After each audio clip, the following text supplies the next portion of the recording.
this should not be possible.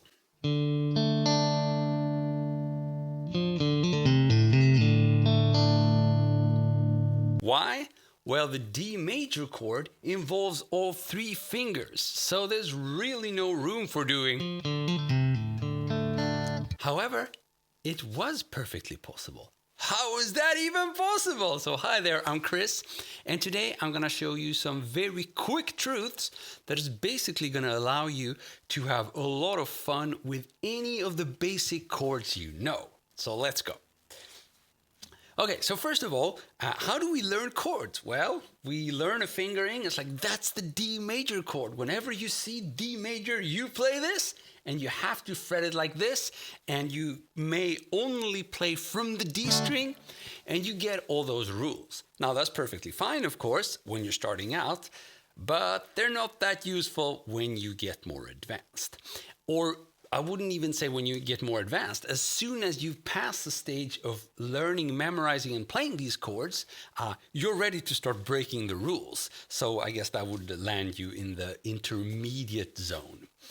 Anyhow, how would you go about turning one of those standard chords into something more adventurous, something that starts to resemble, more advanced rhythm guitar, something which resembles a riff as opposed to just... You want more than that happening, and that's perfectly possible without growing out a sixth finger.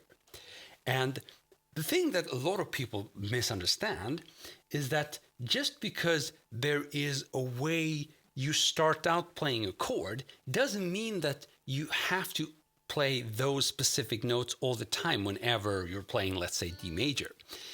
It's perfectly fine to skip a string. It's perfectly fine to, in other words, skip the finger which played that string, which, well, guess what? That frees up a finger for you. So, for example, in the case of D major, you could start out by playing all notes. That would give you the sound of D major, and then you could quite easily skip the top string, and still you would have something that sounds like D major because you just played it, but it basically leaves some room for... And if we want to get really technical, this is just a D5 chord, right? We can even play that open E string, and that's going to give you what would probably be the suspended ninth, or at least the ninth.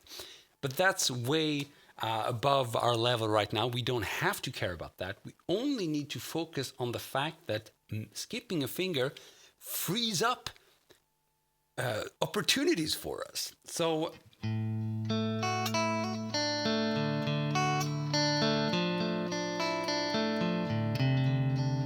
So what I want you to do now is fret your D major chord and then grab your middle finger like that and realize that this middle finger can do miracle for us. For example, it could stretch all the way to the 3rd fret D string and it could play that note and then the rest of the notes in the chords.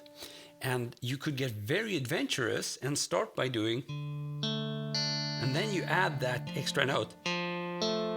You could move that note down to the A string and do. So in other words, we're playing the same pattern on the G and the B string. And I can't do it. So let me one more time. Like that, right? So we're only moving the bass note. And what this does, it proves to us that these chords are useful even if they're not played in the original shape that you learned when starting out.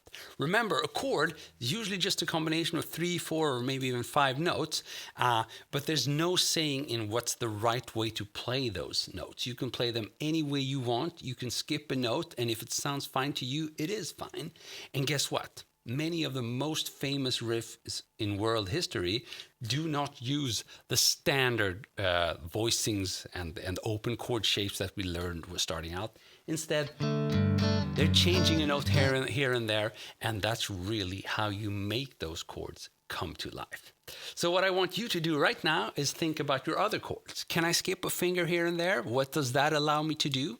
And if you want to learn exactly the way I play the intro here, I'm also gonna give you a link so you can check it out for free on my Patreon. So I want to thank you so much for tuning in. You've been wonderful, and I've been Christopher Dahl. See ya. Cheers.